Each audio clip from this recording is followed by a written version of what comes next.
Bonjour Martin Ziguélé, vous êtes ancien Premier ministre de la Centrafrique.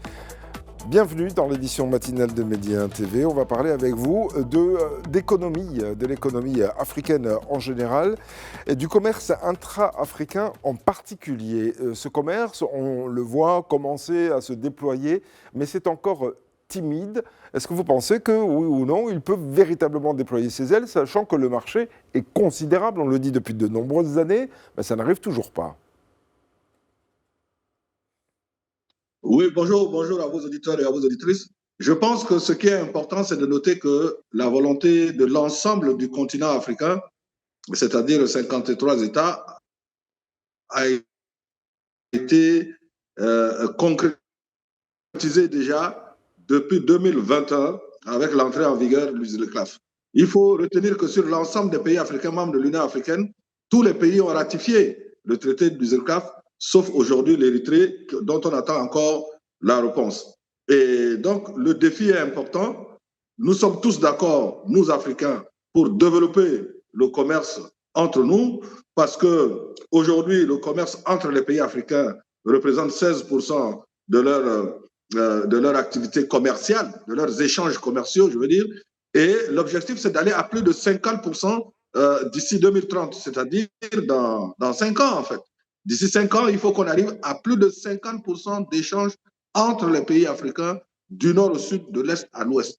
Et comme je le disais, nous partons de 16%. Donc nous avons un gap de 34% à rattraper en 5 ans. Donc le défi est important, la machine avance, la volonté politique existe, les infrastructures doivent être alignées, les chaînes de valeur doivent être alignées, et c'est ça le défi le plus important des ZLECAf. Parce que qu'est-ce qu'on a reproché à l'Afrique? C'est d'avoir une disparité de vision locale selon les sous-régions, selon les pays, que chacun tire de son côté. Et maintenant que nous avons cet instrument commun, je pense que nous avons fait la moitié du bon chemin. Et maintenant que l'ensemble des États africains a ratifié, sauf l'Érythrée, comme je le disais, nous avons réglé la question réglementaire sur le plan législatif et réglementaire. Maintenant, oui, mais vous l'avez dit sur le plan législatif et réglementaire, évidemment, c'est réglé, ça a été ratifié. Cette zone de libre-échange, il faut dire ce que c'est que la ZLECAf à nos téléspectateurs qui ne sont pas toujours tous au fait.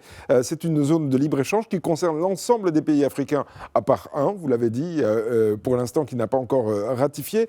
Alors, cela dit, même si cette zone de libre-échange existe déjà depuis quelques années, vous l'avez dit, 16% des échanges seulement, donc c'est rien du tout. Est-ce que les Africains, quelque part, ou je parle des Africains en général, bien sûr, ne se mettent pas un petit peu les bâtons dans les roues les uns les autres, alors que théoriquement, ils devraient se faciliter la tâche? Oui, mais vous savez, je ne voudrais pas citer un homme politique français qui n'est plus de ce monde, qui disait que l'union, c'est un combat. Ce qui est important, c'est la vision. C'est Icare qui a inspiré l'aéronautique, l'aviation, etc. Aujourd'hui, quand nous commençons cette démarche avec le ZLECAf, tout le monde dit que c'était impossible, que les États africains n'allaient pas s'entendre, mais tout le monde a ratifié. Et au moment où je vous parle, des négociations sont en cours au niveau du ZLECAf, et ces négociations concernent la réduction des tarifs douaniers sur 90% des lignes, sur 90 lignes. Donc, ce n'est pas du tout quelque chose de négligeable. Et je crois que sur 90% de ces lignes tarifaires, certaines sont déjà réglées. Il en reste quelques-unes, et les négociations, comme je le disais, sont en cours. Donc, j'étais récemment à Tanger, et vous voyez la volonté des Africains. En tout cas, le leadership africain aujourd'hui est convaincu que personne ne pourra se développer seul, personne ne pourra se développer isolément, aucune sous-région ne peut se développer sans tenir compte de la nécessité de s'offrir à d'autres sous-régions. Donc, l'union sera continentale, la bagarre sera continentale. Maintenant, c'est beaucoup plus, puisque le politique a déjà fait son travail. Il a signé le traité, les assemblées nationales ont ratifié. Maintenant, c'est un travail technique, toujours chapeauté par le politique. Et comme je vous l'ai dit, près de 90% des lignes tarifaires commerciales sont en train d'être négociées. Quand j'ai dit ça, je n'ai pas tout dit, parce qu'il y a des défis importants en matière d'infrastructure. de connectivité entre les États de la sous-région. C'est pour ça que nous avons salué, quand nous étions à Tanger, l'initiative de Sa Majesté le roi Mohamed VI, de cette ouverture vers l'océan Atlantique, vers les provinces du Sud, Dakhla, etc., pour l'ouverture sur l'Atlantique. Il en faut d'autres dans d'autres régions d'Afrique. Je vous le disais quand j'étais à Tanger, que vous voyez, par exemple, entre mon pays, la République centrafricaine, et le Congo, la province de l'Équateur qui est en face de nous, il y a un fleuve de plus de 1200 km qui nous sépare. Il n'y a aucun pont, il n'y a aucun passage, il n'y a aucun chemin de fer. Ça n'existe pas dans la sous-région.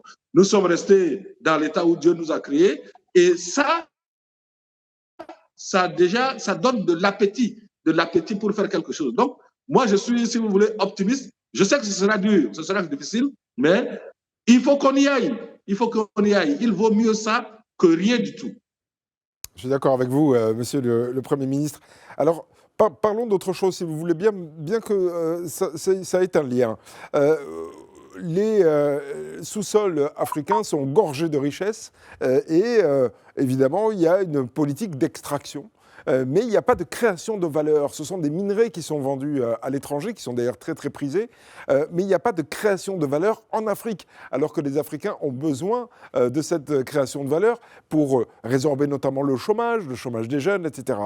Comment, à votre avis, sortir de cette économie d'extraction pour devenir une économie de production ? Mais je suis tout à fait d'accord avec vous. C'est ça le grand défi de l'Afrique. En fait, depuis 4 siècles, nous sommes restés dans l'économie de rente, c'est-à-dire nous exportons. Hier, c'était les esclaves que nous exportions vers les Amériques. Aujourd'hui, nous exportons les matières brutes qui partent de nos sous-sols et qui arrivent en Europe, en Asie, ailleurs, dans l'hémisphère nord, qui sont transformées. La valeur ajoutée est captée à ce niveau-là. Les emplois sont développés dans ces pays-là, etc., etc. Et c'est le grand défi. C'est pour ça que le ZLECAf, justement, on ne s'en détache pas, est quelque chose d'important. Le cadre est tracé, les intégrations des chaînes de valeur doivent se faire. Je vais vous prendre un exemple tout simple. Lorsque vous prenez la carte des conflits en Afrique et que vous l'imprimez sur la carte de l'Afrique, vous allez voir que la carte des conflits est exactement le parallèle, c'est-à-dire l'opposé de la carte des potentialités minières les plus grandes en Afrique. Je ne veux pas citer aujourd'hui le RD Congo et le Rwanda. Donc, il s'agit, l'ambition politique est icarienne. Il s'agit de transformer ça en quelque chose de positif, comme vous l'avez dit, créer des industries. Mais pour créer des industries, il faut qu'on se mette ensemble. Vous avez le capital technique que nous commençons à acquérir, vous avez le capital financier, vous avez les infrastructures dans un pays comme le Maroc. Pourquoi on ne raffinerait pas le fer de Guinée plutôt dans des usines au Maroc pour faire des fer à béton, pour faire des machines-outils et puis pour que ça reste en Afrique. Non seulement ça permet de développer l'activité au Maroc, ça permet de développer le commerce parce que les produits reviennent vers le sud, etc. Et je veux prendre chose. Alors, on a des petites interruptions. J'ai parlé du fer, on peut parler de potentialité agricole. Monsieur le Premier ministre, on a des petits problèmes de continuité de connexion. Pardonnez-moi si je suis obligé de vous interrompre.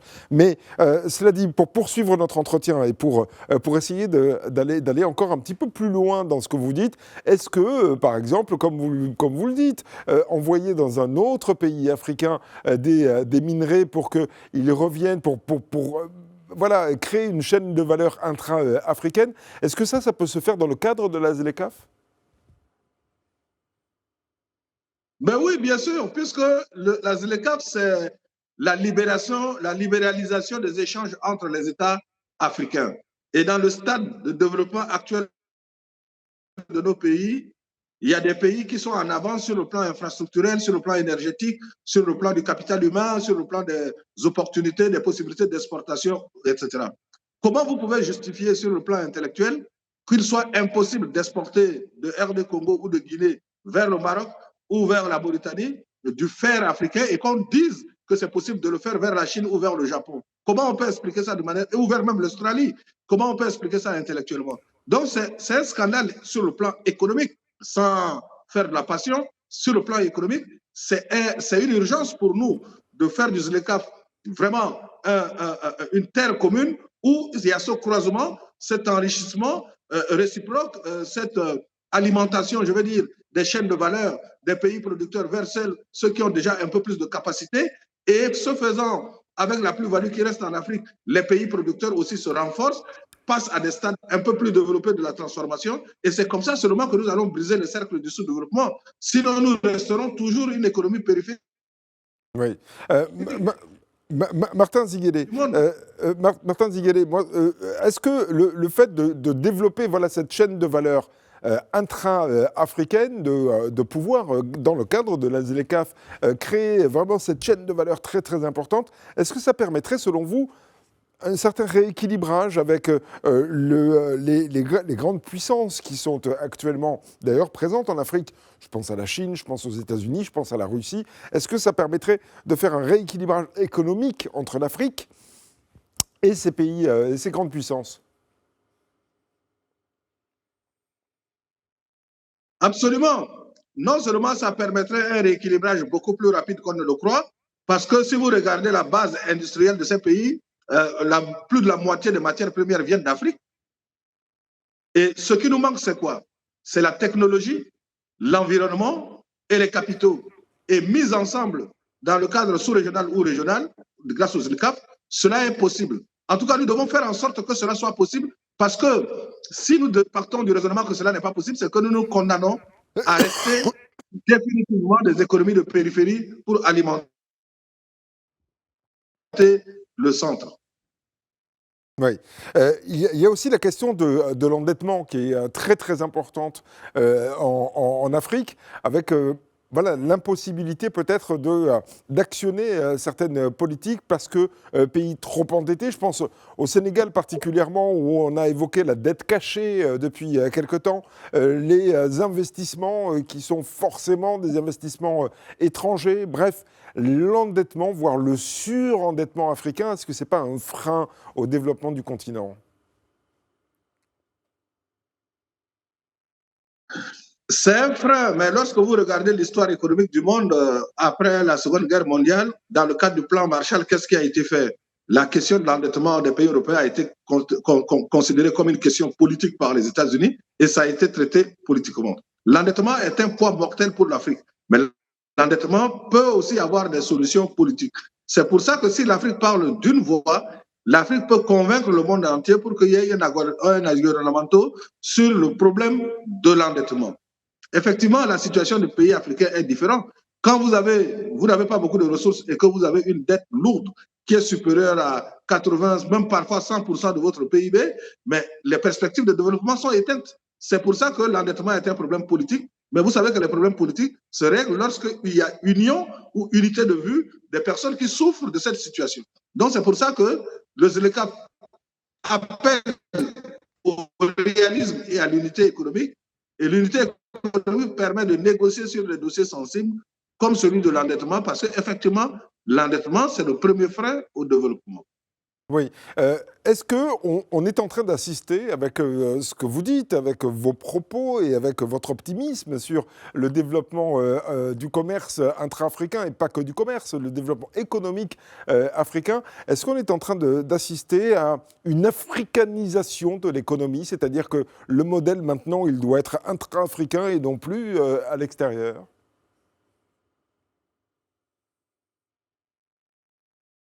Ben, vous savez que je suis financier. Mon métier de base, c'est les assurances, en fait. Et puis, je suis arrivé dans la banque centrale, la banque, etc., la finance. Mais regardez le changement qui a été opéré dans le paysage financier et assurantiel africain avec la descente des grands groupes marocains dans les pays de l'Afrique de l'Ouest et du Centre. Ça n'a pas duré 20 ans. Et le paysage a complètement changé. Et aujourd'hui, une compagnie d'assurance sud-africaine s'est alliée à Allianz, qui est la première mondiale, et elle est devenue aussi très forte. Qu'est-ce que ça veut dire? Quelle est la leçon? La leçon, c'est que nous cherchons souvent à l'extérieur ce que nous avons chez nous. C'est pour ça que le ZLECAf, pour moi, c'est une philosophie. C'est une philosophie, c'est une vision. Comme disait quelqu'un, lorsque vous le regardez, vous montrez l'étoile à quelqu'un, il ne faut pas qu'il regarde seulement votre doigt, il faut qu'il regarde l'étoile. Et qu'est-ce que ça veut dire toute la philosophie qui sous-tend la démarche du ZLECAf et avec l'exemple du secteur financier marocain qui a été proactif et qui a réagi et qui est aujourd'hui présent et qui tire la croissance dans ce secteur-là en Afrique, ça veut dire tout simplement qu'il faut oser, il faut croire en l'unité et à l'opportunité qu'offre l'économie africaine. Il faut sortir de chez soi, il faut travailler ensemble dans la solidarité et nous pouvons faire des miracles, nous pouvons faire des sauts de grenouilles, donc très important pour que nos pays se transforment. J'ai pris le secteur des finances et des assurances, je prends le secteur du transport, par exemple avec Royal Air Maroc, qui aujourd'hui, vous allez, avant pour aller au Maroc ou aller en Europe, c'est toute une aventure. Maintenant, en une journée, vous pouvez aller, vous arrivez à Casablanca, vous repartez dans n'importe quelle ville africaine. Et avec Ethiopian, c'est la même chose. Mais il faut qu'il y en ait plusieurs. Et dans le secteur du transport, de la finance, des assurances, de banques, je sais pas moi, de l'industrie pharmaceutique, pour soigner les Africains qui sont malades. Il faut, dans le domaine de l'enseignement, créer des écoles, des universités, des centres d'excellence sous-régionaux. Donc, vraiment, les opportunités sont énormes. C'est pour ça que d'ailleurs, l'ambition de nous qui croyons aux ZLECAf, c'est de dire que le potentiel est pratiquement infini. Mais il faut travailler de manière structurée, de manière méthodique, de manière concrète. Il ne faut pas que ça reste une affaire administrative. Il faut que le secteur privé soit impliqué. Il faut que les décideurs économiques soient impliqués. Il faut que aussi les populations, à travers les assemblées nationales, aient le compte rendu des avancées pour convaincre les élus du peuple, convaincre nos peuples que nous allons vers ce qu'elles nous demandent, c'est-à-dire le bien-être pour tous, partout en Afrique. Est-ce que ça permettrait de parler véritablement d'égal à égal avec les autres groupements de nations? Je pense à l'Union européenne, je pense à l'ASEAN, je pense au Mercosur, aux États-Unis, bien entendu, etc. Est-ce que ça permettrait à l'Afrique de parler d'égal à égal avec ces autres organisations? Ce que je dois vous dire, c'est que la voie qui est choisie est exclusive. La voie pour nous renforcer, la voie des ZLECAf, elle est exclusive, il n'y en a pas d'autre. Et la deuxième chose, c'est que tant que nous ne serons pas forts, ensemble, unis, nous ne pouvons pas naturellement parler d'égal à égal avec les autres pays du monde. Vous regardez, on dit toujours malheur à l'homme seul. Vous voyez par exemple aujourd'hui, quelqu'un dans un pays dans le Nord décide qu'un pays africain ne doit plus faire partie du G20. Comme ça. Pourquoi? Parce que lorsque vous prenez des pays africains isolément, quels qu'ils soient, ils sont trop faibles devant les autres puissances du monde.